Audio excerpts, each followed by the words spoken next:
Across the border, 60% of post-harvest losses of tomato in Nigeria is as a result of poor storage facilities. Here now are the details of this and other stories making headlines across the globe.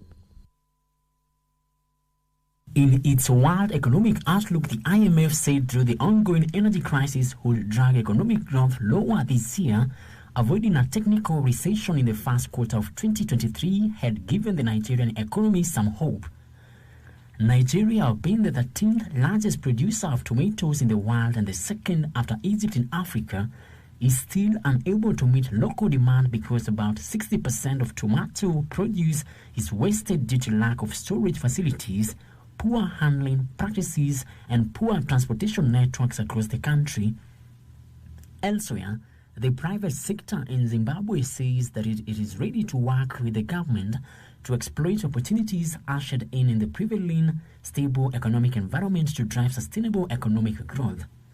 Zimbabwe National Chamber of Commerce says the private sector was continuously engaging the government to ensure its policies succeed.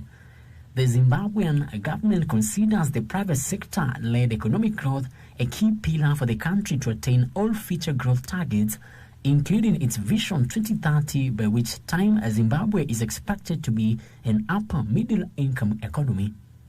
Finally, the International Monetary Fund has given South Africa some reprieve, forecasting the country's economic growth would not decline in 2023, as previously thought, as adverse risks to global growth have receded since April.